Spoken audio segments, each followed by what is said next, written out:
Hey, everybody out there. This is the Book Asylum.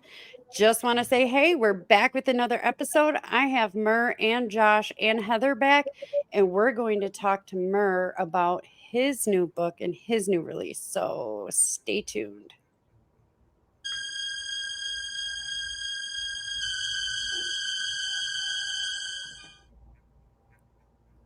Mer, thank you so much for coming. And Josh and Heather, I want to thank you guys. Mer, is this your first book that you have out? No, this is about my fifth book. Okay. Um, yeah, I think it's my fifth. It's not my first.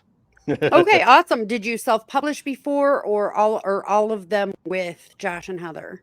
No, they're through independent publishers. My first two were through a publisher in Oklahoma City called Literati, and I had one. My last book came out through Journal Stone, and then I had a horror western that came out through a publisher called Muzzleland Press. So they were small. They were very small presses, but not, except Journal Stone's relatively. It's probably one of the bigger ones. But yeah, they came out through independent. I didn't self-publish any of it. Okay. All right. Now, I want to share a picture real quick and I want you to tell me what's going on exactly here. Okay. And then, well, hold on one second. Let me minimize all this crap that I have on my computer. I apologize. But yeah, we're going to. It's always a huge process just trying to figure out. There we go.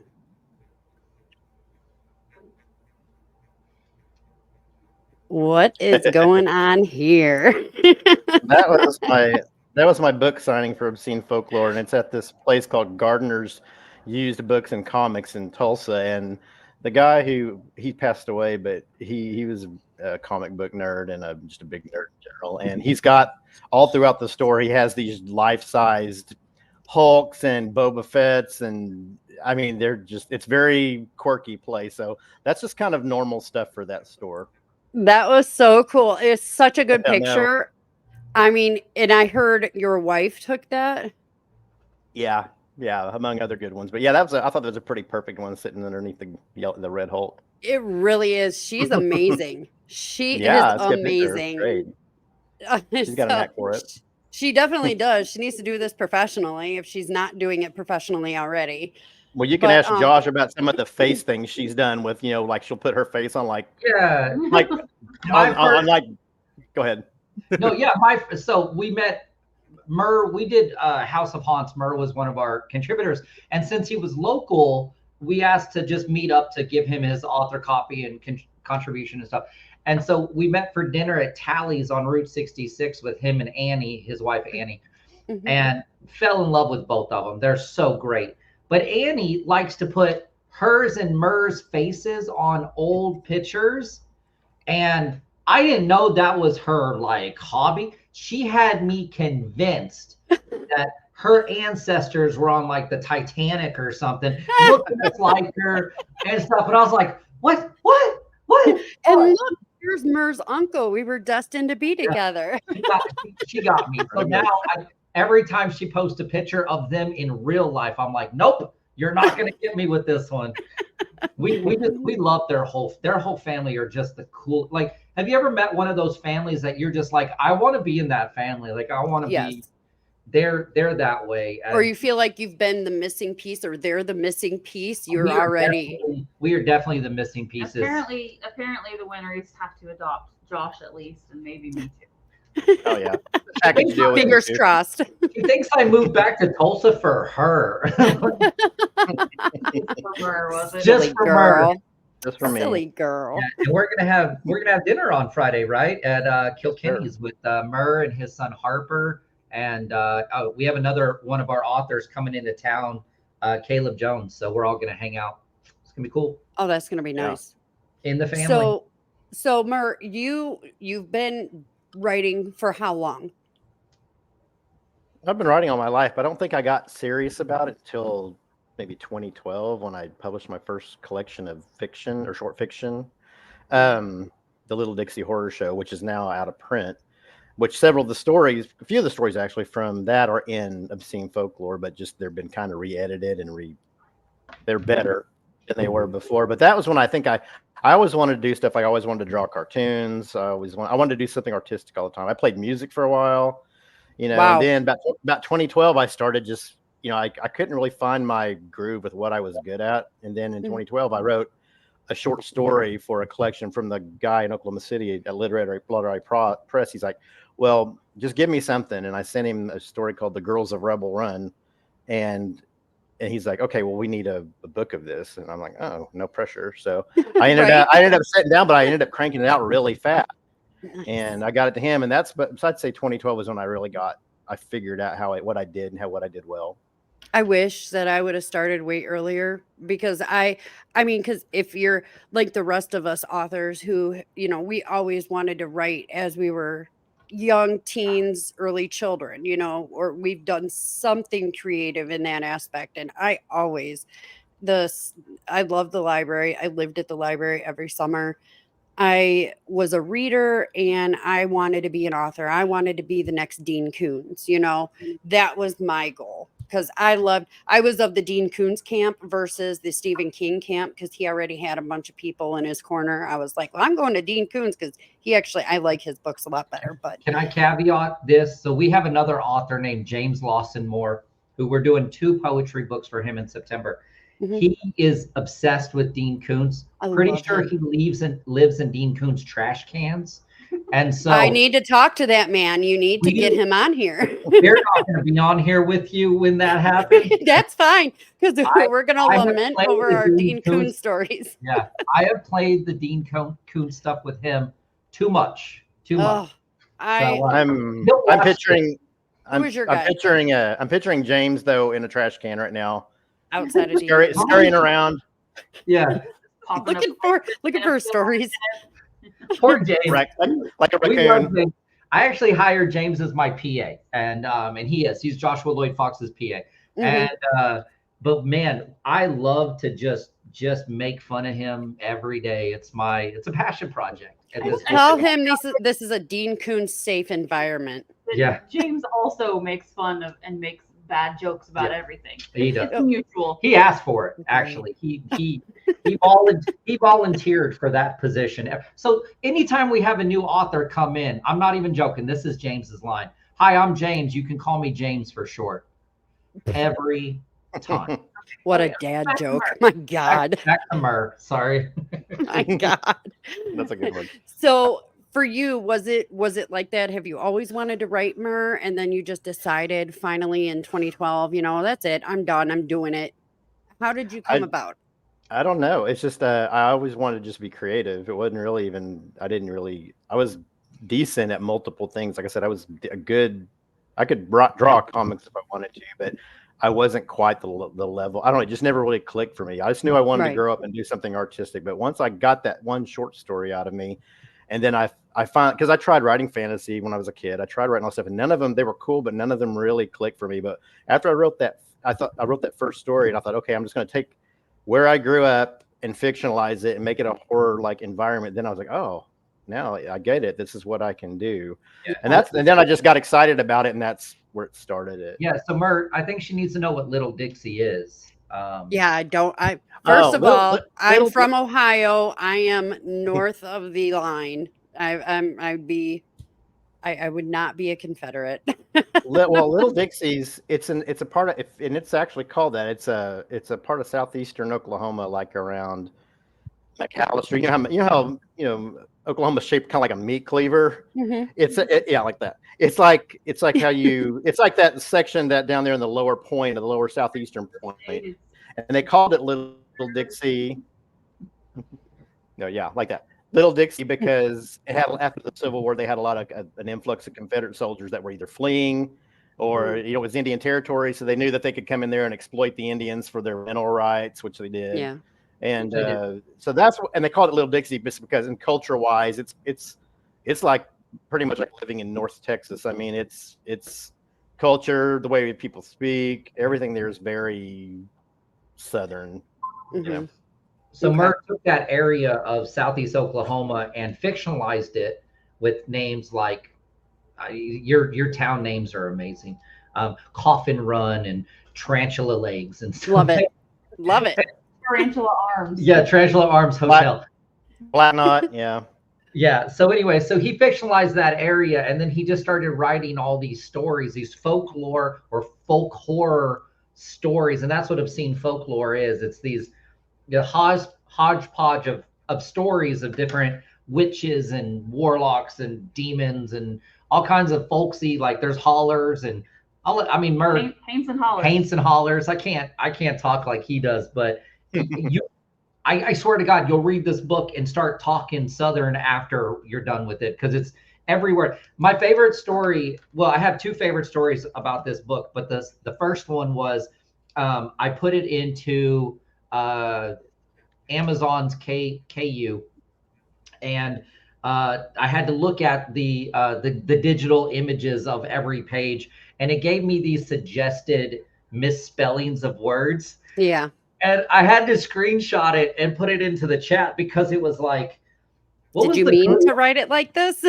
No, yeah, but it was like Hilly Hot Dam or something, right? Or I can't remember what it was. It was pretty sweet though. We have yeah, she'll look it up right now, but it was like Gidget Goddamn or something, and they like we think this is a misspelling, and I had to put it into the group chat because there were so many of those like folksy old way of talking, and I was like, none of those are misspelled. Yeah, this is where AI has failed us. This is where AI has failed us. Yeah, it's not very creative. The local colloquialisms yet. Yeah. So, but yeah, that was it. And I just based it off of a lot of it's based off real places and things I grew up with, and things that were I listened to my grandparents talk about, and my uncles and aunts, and just growing up in that environment. I grew up in pretty much in the country, and so it's more of a I always think of it. I'm not really a Southern Gothic writer. I'm more of just a rural writer. I write about country people for the most part. Okay. I like that because it doesn't need to be Southern. There's rural country everywhere. Yeah. Everywhere. Yeah. Even Ohio. in New York. Yes. Oh yeah. Ohio. Yeah. Lots of cornfields. So yeah, there was Hagsbane, Deadlies, Briskety Type, Nosy Assing, and God Diddly Damned. Those were God Diddly Damned was it. Those are the words that Amazon said. We got some spelling errors here. No, we don't. Diddly Damned. I love it. Wow. But anyway, That's so funny.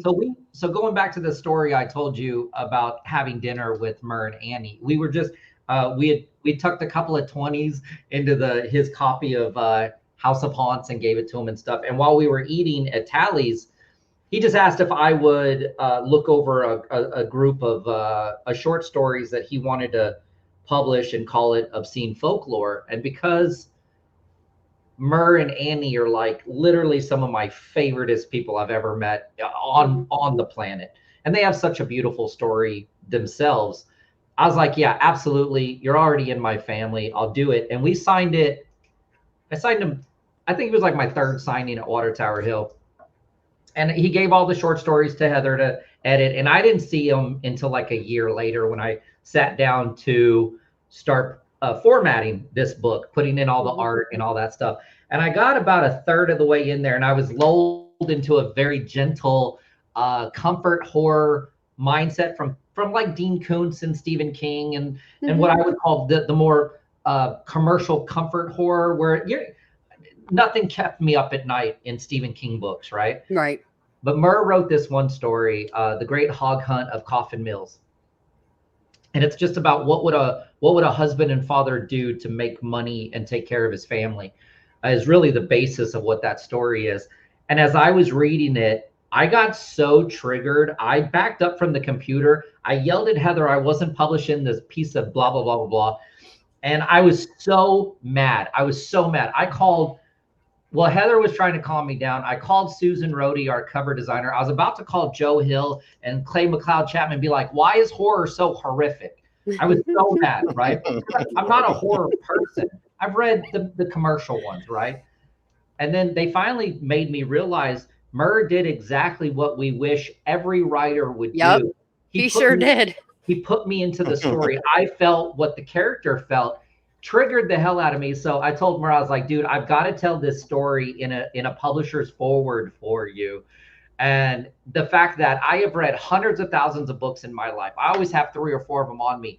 I have never been triggered in this way. So I'm telling you right now, everybody watching this, if you like weird, horrific, triggering kind of horrific things, you've got to read this book, because I've seen war. I'm a decorated veteran. Like, I'm an orphan. I've been through some horrific things, and I almost couldn't get through this book. That's how amazing.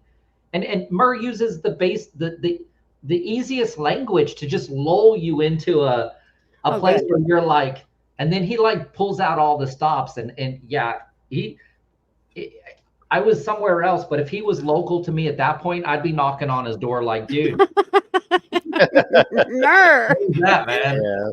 Well, that leads me to my next question, Mer. What is your thought process on trigger warnings on books? If it triggered the boss man that much, what do you think?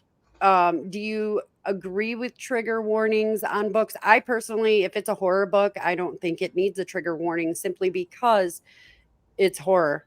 You know there's going to be some nasty, vile crap in there. What is your thoughts? Me and my family actually just had this conversation a couple of days ago, and no, I don't believe in them. I think they're ridiculous. I mean, when you look at the back of you look at a title of a book, or you look at the cover and you read the back of it, you should know what you're getting into. What you're getting into, absolutely. I mean, especially with horror, you know. I mean, horror especially. I mean, it's like, I don't know. I guess I understand. I mean, I don't know. Pardon me. I'm almost saying something that's going to be like, I don't want it to be misconstrued or whatever. I just think they're useless. I mean, it's like, you read the back of cover and you know exactly what you're getting into. I don't understand the need for trigger warnings. I don't know. Maybe it's because I'm from a different, I'm older, and we're cut from a different cloth, my friend. I grew up in the 80s. I was born in the 70s. I remember the 70s too. I grew up in the 80s. And during the Satanic Panic. I mean, I don't. Everything was satanic. I mean, and it's nothing to take. Exactly. That's what was awesome about it. Because everything seemed evil, and it was great. I love that. I love it when everything was evil. But I feel like I'm taking away from people that do have, that do get triggered by those things. But it's like, if you can't tell from the back of a book that this may not be your cup of tea, then just don't read it. I'm not going to ever do a trigger warning. My thing is it's horror. There's nasty. It's called horror for a reason, because it's horrible. It's the most depraved acts. I agree.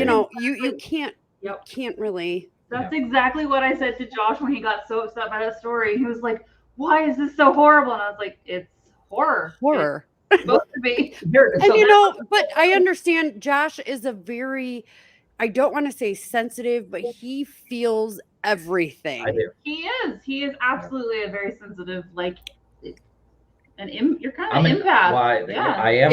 It's kind of taking on whatever is going on, whatever he's reading, with whoever's in the room, feeling that oppression, feeling it like literally down in his soul. I literally put that in the book, that I said I didn't want other people to feel the way I'm feeling reading this, because I didn't want to put my name on it. And that's not neither here nor there. That's how, like, I don't want to put out a story that, like, I wouldn't let my daughters read. And then they really did a really good job helping me understand that my daughters wouldn't pick up this book. Well, I have one daughter that would, but it doesn't have anything to do with me trying to keep people from reading it. It has everything to do with, they know what they're getting when they read it. They look forward to that kind of stuff. And then at the end of the day, the fact that you can take somebody's writing, just putting words together, and evoke emotion. Oh my gosh. And elicit that kind of an emotion from someone. At that high level. He did his job. Mer, you did your job. That's literally what I put in there, that not only does he have a very magical book here, but he's the best kind of writer, in that he can put you into the story. And you don't even know you're getting put into the story. Yeah. You're lulled in, I can understand how that guy would do whatever he could to take care of his family. And then he sees his wife butchered and barbecued out on a table. Spoilers. Too much. No spoilers. Okay, but this book literally has the word obscene in the Yeah. title, so I think Yeah. Yeah. It's kind of like horror. But let me tell you, horrible. but let me tell you the thing about trigger warnings, because I'm going to tell you from 5 years of therapy. Okay, everybody knows my story about my childhood at this point. I think just about I wrote a whole book about it. I know for a fact that if you're able to be triggered, you probably have some things to work on, right? Mhm. And I know that when you go to therapy to work on those, they're going to trigger the shit out of you. Mhm. That's how you get over that Yes, stuff. they challenge your triggers So to when they help you asked through me, them. when I went to get traditionally published with Umbrella Books, and they asked me to put a trigger warning sticker on the cover for suicidal ideologies or whatever, I said absolutely not. I need that book to trigger people. That's the whole point. It's therapeutic. Why am I? Yeah, and everybody tells me, like, everybody, if you go and read the Amazon reviews on that book, it has changed people's life. My story has changed people's life. Thank God it's triggering folks, right? Right. Why warn them it's Yep. coming? For sure. I warn them that it's coming. Let them get triggered. They got stuff to work on. We're out here teaching life lessons and helping people out. There you go. The thing that bothered, So- actually, when he said he was triggered, and the thing that him saying he didn't want to publish it didn't bother me. I thought, oh man, this guy's my friend, and I hurt his feelings or hurt him. That bothered me more than anything. I was like, I don't want to hurt my friend, man, but Aw, Mer. I don't care that I hurt you. I don't care that it's gross. Poor Mer. I'm all transparent. So really the first person I called was Mer, and I was like, dude, I'm not going to do this shit. No, And he was like, I got other stories, man. Was it that story? and then after I talked to Susan and Heather, and they kind of talked me down, I felt so bad because I was like, shit, I need to call Mer and tell him it's okay. It's okay. I'm sorry, we're putting it in there. At that point, he had sent me like 5 other stories, and I'm like, dude, no, I'm not going to replace the story. I got it. It's fine. It's No, save them for the next one. Yeah, and that's another reason why. And I put a little note in the publisher's forward just to Mer, and I was like, Mer, man, what you did here was magic. You're the best kind of writer. It's a whole thing for him. It really does take a special lyricist to be able to invoke that kind of, or elicit that kind of a reaction from words. Yeah. Because you don't have any pictures at this moment. Mer, you must be a literary god, because you're just like, I mean, if you can elicit that kind of a, grr reaction from just reading these words, I'm definitely, gosh darn it, my TBR list is getting longer. And I also understand, and this is another platform that I'm starting to really push, is that we need to really get better at separating creative people and creative people's works, right? And I'll talk about Neil Gaiman, right?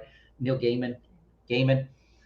He's just the flavor of the week when it comes to the cancel culture. But when everybody assumes if you can write really, really well, or paint a picture really well, or that you're even good looking, that it automatically equates to good. You're a good person, right? Mm-hmm. So we need to really start separating people from their works, because I know Mer to be one of the biggest hearted, kindest men I've ever met in my life. And he's writing stuff over here that I want to put my head through the wall reading.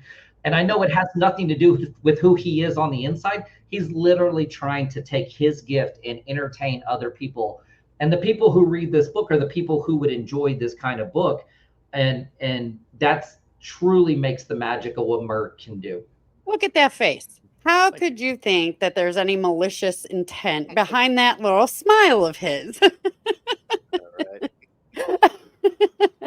So are you just, Mer, are you strictly horror genre, or are you kind of a little bit of everything? Because I heard a couple different titles get thrown out that were, like a Western and stuff like that. So what have you written? It's all been horror. The Western is actually a horror Western. So it's all been horror up to this point, but I'm thinking I'm starting to branch out. I might try some dystopian fiction or some grim dark fantasy. Definitely the next thing I write that's going to be original is not going to be. So something new. But yeah, the previous stuff is all. Is that to challenge yourself, or is that just because horror is... No. I want to do something different. I think maybe it's time to kind of got that feeling I need to just maybe pursue something different artistically. Yeah, I get it. Now, this question we ask pretty much everybody, but I definitely need to know, are you a pantser or a planner? A planner. You organize and outline? Oh, how can you do that? I'm a pantser. I can't, it plays out as I'm writing it down. I don't, how do you see everything happening before? Just well, as far as planning, I just do a really bare bone. I don't really get in Okay. depth with it. I just know like I want these first 3 chapters to cover this. I want the next Mhm. thing in the middle of the book to do this. I don't really do a lot of specifics. I set my characters down, I get my setting down, and then I kind of give I put like what kind of beats I'm gonna hit. I don't really Mhm. get specific about this is going to happen in chapter 1. All of these things are going to happen. Yeah, I don't describe it. I let it just basically. It's like a skeletal, and you just put the meat Okay. on it as you go. All right. So it's kind of like can. planning, but I don't get deep into it as far as that's concerned. Yeah. So do you have like a website, or you have I'm assuming, which may be bold, but I don't know. I'm assuming you have a website and a fan base that kind of helps generate sales and stuff like that. I mean, you've been doing it for a minute. Everything I do is on social media, Instagram, Facebook, Okay. Threads. I mean, everything I do is based off of there. I had a website briefly, but I just didn't take the time to update it. And it seemed like it was kind of a waste of time for me because I was doing good enough business through Facebook. See, a lot of people have said, other authors that I've talked to also have said, well, I do Instagram and TikToks, and, I just pretty much stick to social media. They don't do website anymore. And I'm old school. I still do the website. I'm a 70s baby, same thing as you. And so like I grew up with all this stuff, and I'm of course still stuck in that. Well, the website is the way to go. It's not a right or wrong way to do it. It's more easy. It's easier for me to keep up with just using social media.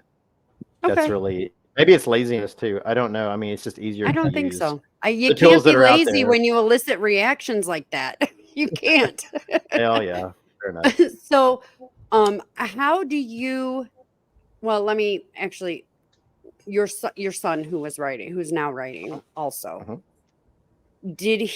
Is it because of some of the stuff that he was going through at the time, or did he see how much fun you were having doing it and wanted to do it? Did he ask you? No, he just started doing it. I mean, it was Wow. before when, it was romantic issues but he was doing it even before then. I mean, and his thing is like cyberpunk and dystopian, completely different than Okay. what I've done. Yeah. And he's not he's weird. He's this generation of writers. You see a lot of them where they read a lot. They are inspired by cinema and music, and that's his thing Yeah. is music and movies.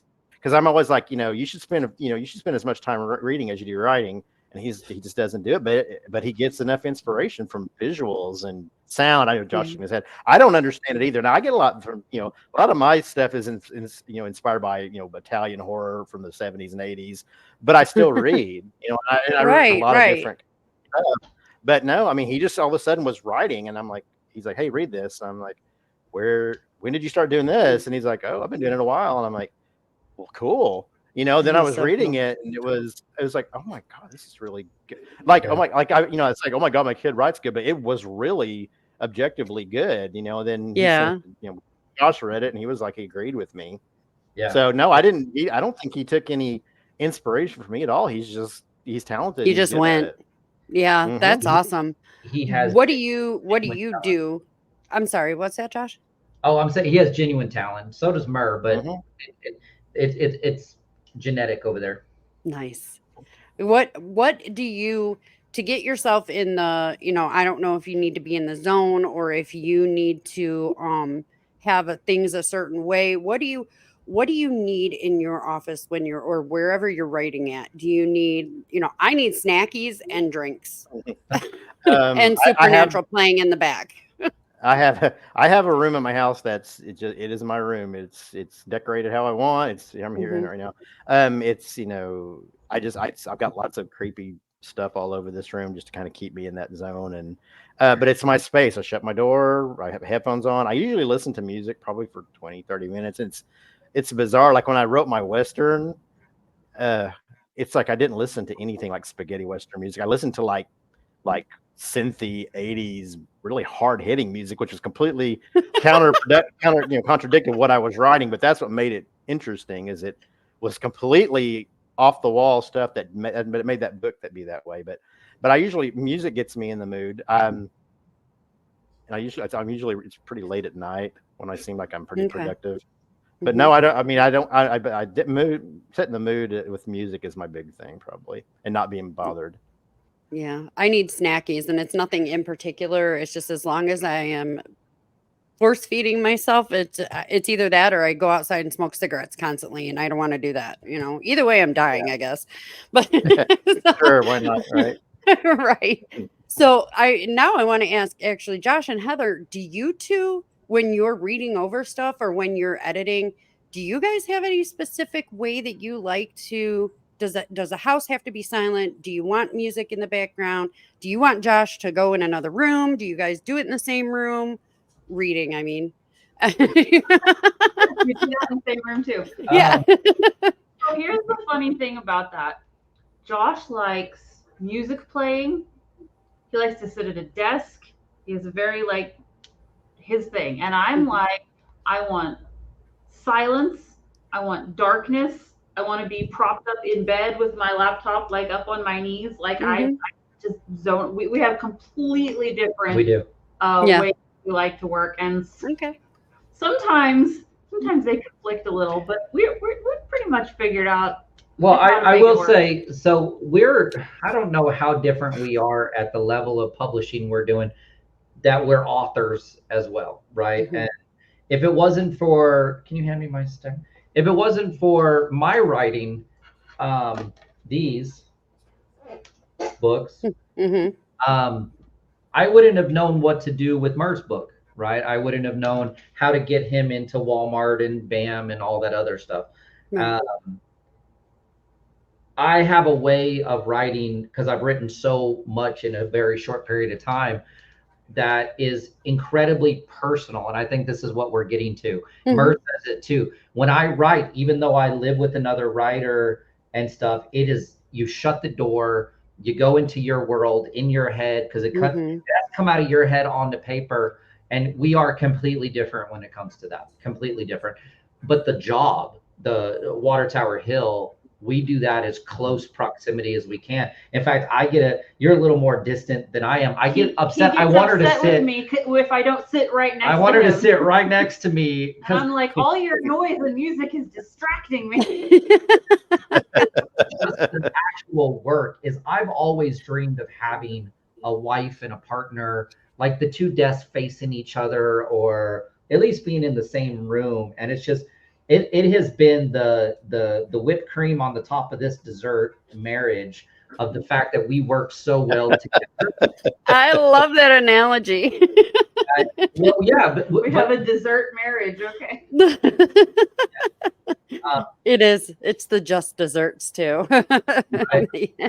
But yeah, the fact that we can work together in the same room, like we said in the last podcast, we haven't left each other's side in 15 months. And the work has built and blown up, and it's going great. But the one place that we do have extreme differences is in our writing space. When I'm writing, she can't be in the room, almost. So, and it's weird that it's that way, right? We have to have our own, Mer, I envy you have a whole room with your weirdness around you to get into that headspace. I'm just like, you need to go go over there. Go somewhere. Wait, I'm the one who's always like, we need to be in separate spaces. But yeah, the writing is so personal, isn't it? Before even, you haven't even read my newest book yet. I haven't even. My husband hasn't read any of my books. Mer, has your wife read any of yours? She hasn't read my last one, but she's read most of the other ones. Okay. So it's not uncommon for spouses to not read their spouse's stuff. Hold on though, because I think Mer needs to tell you how long he and Annie have been together and their whole story, because that's the coolest story. How'd you meet your wife? We've been together for 30 years now, and I swear to I was God, you're not old enough. yeah, I am. I call bullshit. I can produce documentation. He's got I can produce facts. Yeah, no, we were in Claremore, in this town called Claremore, and there was a recording studio there, and I was playing music in a band, and just being a guy in his early 20s, just living wild, doing my thing, and I know, and like I met her there, and she was dating some other guy in a band, and we just started talking, and I thought, oh, she's really cool, but it wasn't anything at first, but then I don't know, we just started talking more and more, and I figured out, this is pretty awesome. I figured out that the dude that she was dating was cheating on her. So I moved in, and I was like, you know what, I'm going to make my move here. I said, you know what, so-and-so's cheating on you. And I'm being a friend here. yeah. No ulterior motives whatsoever. Right. No. And so basically, she pretty much kicked him to the curb, and that's what started it. We were like in the control room of the studio, and we we're making out and everything, and it's awesome. Of course, because that's what you do when you're 20. 30 years ago. 30 years ago, I was hitting puberty.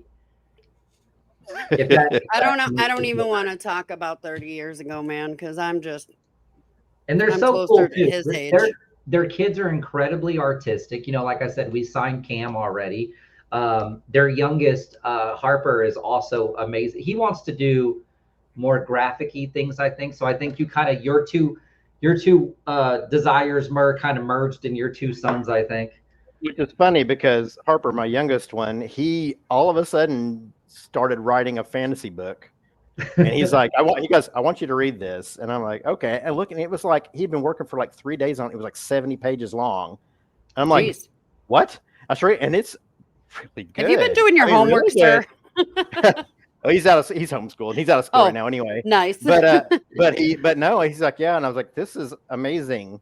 And he showed no interest in wanting to write fiction at all. He wants to build adventures for Dungeons and Dragons and stuff like that. And he's really good technical writer too. I mean, he can do make graphs and insert pictures. And Josh would probably benefit from being guided by you, because the formatting thing is really big with him. But then all of a sudden he's starting to write fiction and not doing that as much. So we're seeing where that goes. How proud are you? I'll put him to work. Super proud. Super proud. I'll give Harp a job because I'm tired of doing all the formatting. Oh, he is so, when it comes to that, he's real creative, but he is so OCD about it being perfect that you have no worries that it will be done correctly. See, that's literally the very first thing you need to be a book formatter is OCD. Mm-hmm. He is. He's definitely that way. Wow. Better tell Harper he's got a job. Jen, we were at Gardner's doing Mer's book signing, and it was the first time I got to really talk to Harper and Cameron. And we'd already signed Cam, so we were talking about him coming back and doing a signing at the same place next year. Mm-hmm. And Harper is I feel like Harper is even more quiet than Cam is. And Cam, once you get him talking, he'll talk. But Harper was like dead quiet, and he looks just like your son. He does. And they crazily look alike. But Harper, I saw him start getting excited, like seeing what everything was going on. Right, we were in Gardner's.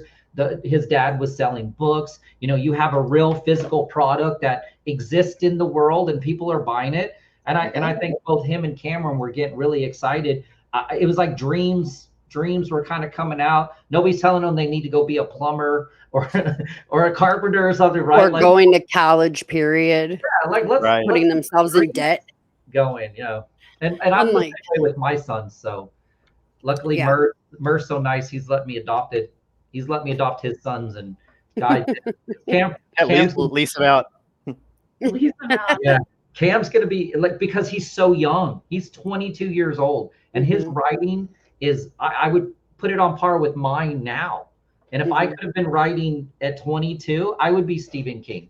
And so now, we got to think how old we are and the stuff that we did. There weren't cameras. There weren't, anything like that. So we got away with a lot of crap when we were young, and we did not care about writing. Just saying. Not going to get into details, but yeah, like I agree. knew I wanted to write when I was that age. I just didn't, right? Life Yeah. or whatever. But he is, and that's what's so fantastic. And I'm going to finally get to a point where he's so grateful now that we signed him, and he's going to get an advance, and we're going to put his book out. There's going to come a time when that gratitude's going to turn back around, and I'm just going to be glad I got to be a part of that train that's going to move into the future. It's going to be fantastic. Right. I think it is so awesome. First of all, that you have two authors in addition to yourself, Mer, that, Yeah, I know. It's not had common. hidden talent, and it's like, and it's just now coming out, and it's, I like the whole, them seeing you at a book signing and seeing how everything works. How many books did you sell at your book signing, by the way? All of them? Everyone we had there, pretty much. 30 or something? Yeah, we sold all the hardbacks and 30 paperbacks, I think. And Wow. for a very not very publicized signing, it turned out really well. That's awesome. That is really awesome. How cool is that? So I think them, because I think them being able to see, well, this is how this goes. This is how, and see how, they're seeing both ends. They're seeing the back end, that where you are, and all the work you put into it and all the stuff that goes with it, and then they see the returns on that with people coming to the book signing and picking up your book. And while it wasn't very publicized, you did great. I think that you have given them the confidence, because that is the confidence is the biggest killer why people don't do well. I don't know if I'm going to do well at a book signing. They saw you. My dad did well, So I think it's just an awesome thing that your kids are able to see that and are following. I just think that, making their own names for themselves, but are kind of also tiptoeing behind you a little bit. That's really awesome. It is awesome. Lucky. Yeah. I'll also say, because she's about to jab me in the ribs for saying this, but I'm going to say it probably didn't hurt that a lot of the fans in line to pick up the book were like cute young women. Ah, yes. They like the folk horror. Oh, there yeah. There was a couple of nurses. There was a couple of young girls that were picking up the book. So they're thinking with their hormones. We all did at that age. Yeah. We all did. It's helpful. No, but having fans, having people there, you're dead on. Seeing your father succeed at his dreams coming true as a son, I never got to see that. So I can only imagine that Cam and Harper, who are facing their future like we all did, and maybe not knowing exactly what they want to do, but knowing that their dreams aren't going to pay the bills unless they, I don't know, become a YouTube sensation or something. Yeah, but I don't think most of us have ever even really seen our parents succeed. Right. There's certain things that you can succeed at, okay, you kept a job while I was a teenager. Right. I also did not have that. I had my stepdad was my role model. My biological father was just trash, and then he died when I was like 13, 14 years old. But I think that Mer, you have definitely set your sons up for some extremely different things that they really wouldn't have been able to see if you hadn't have taken that step in 2012. That's true. So that is really awesome. Do you have a regular? Do you have a full-time job? Do you work outside of the home, or are you just an author? Oh, yeah. Oh gosh, no, I have a. So you're like the rest of us. Yeah, I have a day job. We have the job that pays the bills and the annoyance job, and then luckily it's not a very high stress job. It's a job that I can, I used to work in IT for like almost 20 years, and it's like it's so killing as far as you can't just, by the time you get home, you don't even want to look at a computer, Yeah. Now it's like I feel like I actually have, I don't look. I'm looking at a computer, but it's not the same. Like I actually feel like I can reboot pretty quick when I get home. Yeah, I'm fortunate. I'm a high paid Uber driver, so. You should ask Mer what his wife Annie does for a living. What does she do? She's a hospice nurse. Mamma mia, that's rough. And a damn good one. Yeah, that's rough. You have to be a special kind of person. She's good at it. I couldn't do it. No way. Not me either. It was for me, it was either law enforcement or nursing, and I went into law enforcement. And I'm kind of glad I went into law enforcement because my whole persona is set up perfectly for that. I don't have to listen to anybody's shit. And if I don't want to. Whereas now being an author, I have to remember these people like you. And if you want them to buy your book, you have to be nice. So now I'm forced to be nice. But I'm in a so I've got my day job where I'm pretty much in a capacity of I'm the boss. I literally drive people back and forth to different places. I'm just a transport officer, but I definitely sometimes I get tired out with that, and I have to try to care about, even Right. though it's just driving, but I still get time to do my books even at Right. my job. So, and it's not like I'm staring at a computer screen. Right. But yeah, I could never be a hospice nurse. She is some kind of special to be able to She do is. something like that. She's amazing. Yeah, it sounds like it. And she obviously has supported you as far as, wanted you to succeed and do these conventions and book signings and stuff like that. When is your next book signing and or convention? Do you have that for us yet? I don't have anything lined up right now at the moment. I'm just seeing where this goes, and I think we're going to reissue one of my other books next year. The one that had come out before this, it didn't. It was through one of the bigger publishers, and it just didn't get the push that it needed. So we're going to try to push that one, I think, next. And I don't know. I'm just going to see what happens. I don't have anything lined up at the moment yet. He's saying that like we're not sending him a contract on that book next week. Right. We're gonna have Obscene Folklore at AuthorCon 5 in St. Louis in October. We'll have it at AuthorCon 6 in Williamsburg next year with several other Water Tower Hill. Did I do that right? I think it may be 4 and 5, not 5 and 6. We had Lit Fest in Oklahoma City coming up this month, but we pulled out just because of time constraints. Right. But yeah, we are. Even if Mer doesn't want to be with us, we'll have the whole Water Tower Hill table and Obscene Folklore. Oh, and you guys go. Okay, cool. So he'll get exposure either way at a convention. Yeah. I'll push his before mine. We will expose Mer completely. I will expose. You're exposed, Mer. But also, you heard it here first. I met Mer through the House of Haunts anthology last year, but he had already wrote a book called The Country Girl's Guide to Hexes and Haints. And I went to a reading of his in Sapulpa, and I really liked the reading. It was he was the best. He was far and away the best one there. And I looked at the book and I saw that it wasn't done to the standards of which we do our books now, and that's to no fault of Mer at all. And so when he asked me, because he had to take out 40,000 words from that book or something. Yeah. Holy crap. So I asked him, did you cry? It was rough. And it wasn't because it wasn't good material. It's because it was going to be too expensive to print. Too much. Yeah. That's what stunk. So I know some ways to print, to get a book printed. I think it's 168,000 words now is the size of it. And we put an extra word into the title just to make it differentiate from the first one, and we're calling it the author's suggested cut or whatever that is. Susan does all that. Yeah. But we're going to publish that next year for him, and we're just as excited about that as we were about Obscene Folklore. I always read the books as I format. Not 100% sure if I'm going to read that one.